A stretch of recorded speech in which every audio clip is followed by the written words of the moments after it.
Vous le savez, Marseille est la capitale mondiale de l'apéro, mais cette tradition bien française, sacrée même pour certains, rime souvent avec huile de palme, conservateurs et produits suremballés. C'est ainsi que deux jeunes entrepreneurs installés à Marseille, Quentin Hervé et Laetitia Mulinazzi, se sont mis en tête de lancer un concept d'apéro plus responsable qu'ils ont dénommé KIF. Bonjour Laetitia, ravie de vous recevoir. Bonjour Magali, merci, ravie aussi. Vous avez travaillé dans la publicité et vous avez voulu sortir de l'engrenage de la consommation qui au final est néfaste pour notre santé et celle de la planète. Oui, alors pour être tout à fait exact, c'est plutôt né, KIF, c'est plutôt né en fait d'un constat global, enfin personnel en fait, finalement, qui était quand nous, Quentin et moi, organisions des apéros, on se retrouvait souvent avec effectivement, vous l'avez dit, une montagne d'emballage et des produits qu'on ne trouvait pas forcément ni bons gustativement, ni sains. Et on se disait, c'était quand même assez fou au final que d'un côté, l'apéro soit quelque chose qui soit pratiqué par tout le monde, par tous les Français, que tout le monde adore, et de l'autre, que on n'ait pas forcément une offre ni tout sous le même toit, des commerces qui soient dédiés, ni finalement comme on peut le voir dans la gastronomie où vraiment les plats sont traités avec en majesté ou quand on va au restaurant. Pour l'apéro, c'est vrai qu'on n'apporte pas le même soin en fait aux produits qu'on déguste ou même qu'on produit. Et donc c'est pour ça effectivement qu'on a voulu créer KIF. Parce qu'on avait envie d'apporter un peu notre pierre à l'édifice et de voir si on pouvait faire les choses différemment.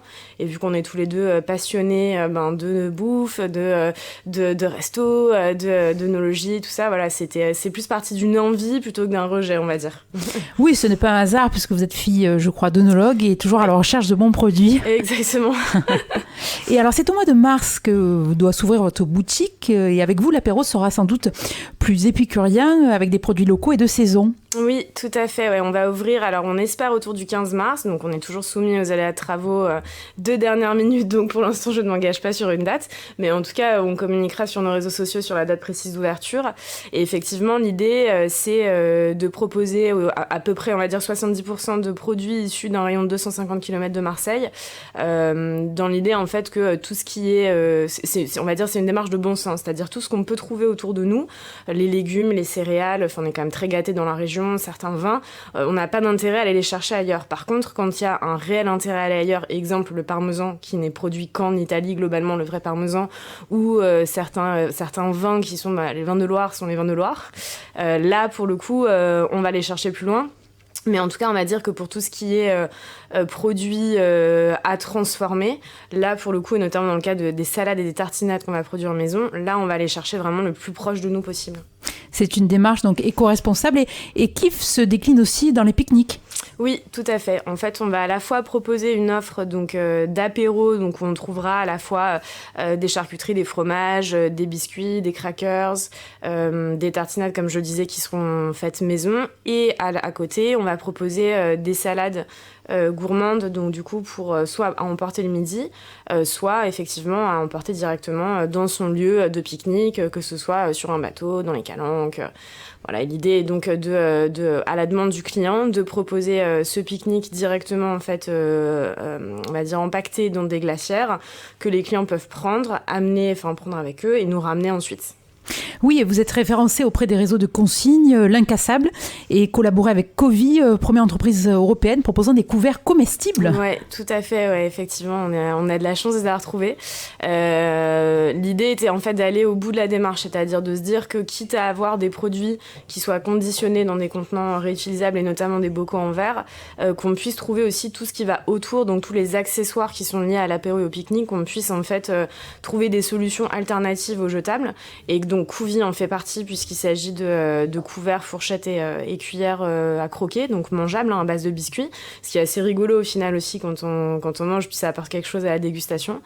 Et puis voilà, après l'idée c'est dès que c'est possible, notamment dans le cas de prestations pour les entreprises, on va les proposer des serviettes en tissu, des pics en métal, enfin essayer en tout cas de vraiment de réduire au strict minimum, voire au nul, la quantité d'emballage de jetables.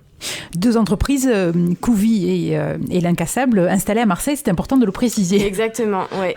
Oui, L'Incassable, c'est vrai que j'en ai pas parlé effectivement. Donc L'Incassable, c'est une filière de réemploi qui va nous aider en fait à laver toutes les bouteilles. Donc en l'occurrence, nous, pour tout ce qui est bocaux et sacs en tissu, on va nous intégrer cette chaîne de lavage chez nous en boutique. Donc on aura une station de lavage.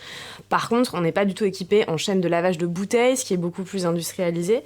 Et là, pour le coup, donc L'Incassable en fait se charge de collecter l'ensemble des bouteilles qui sont réutilisables et qui sont lavables, de les laver et de les renvoyer aux producteurs.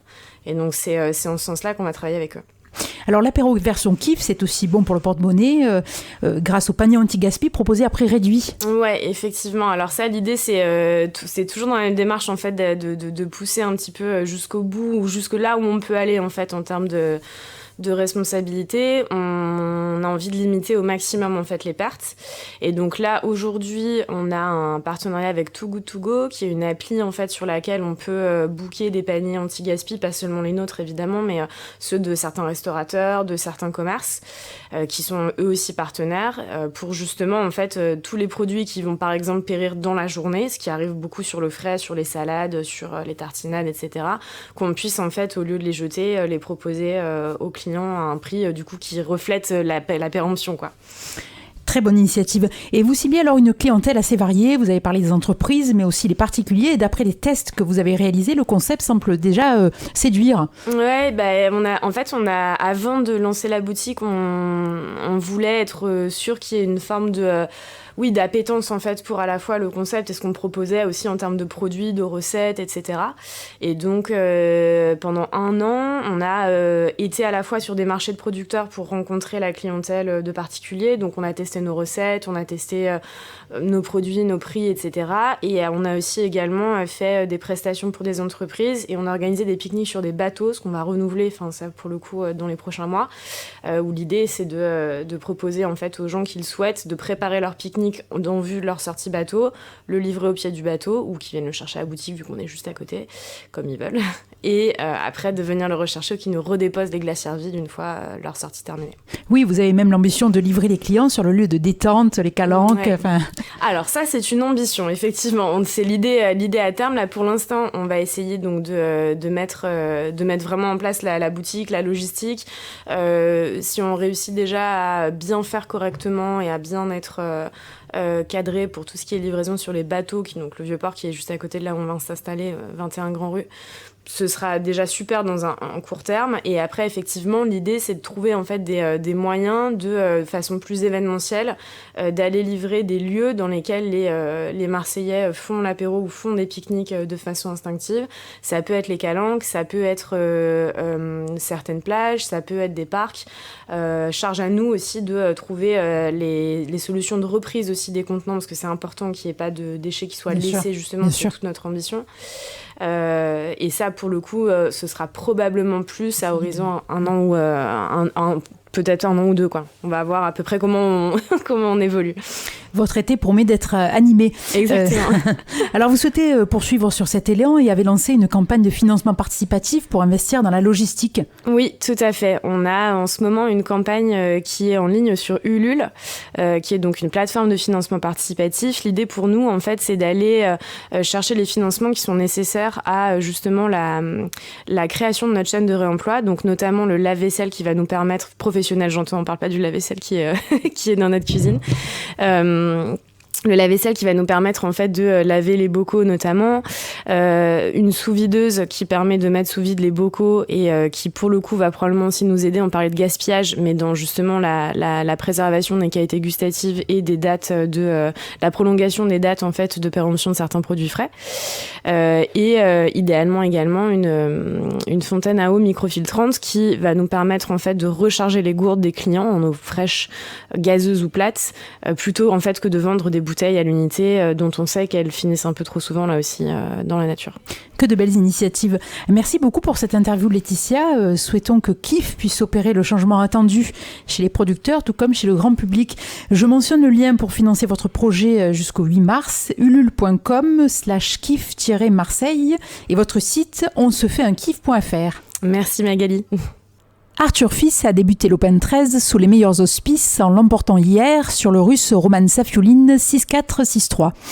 Avec 13 victoires en 15 matchs depuis le début de saison, le Français 118e mondial peut espérer intégrer le top 100 en poursuivant sur cette bonne lancée.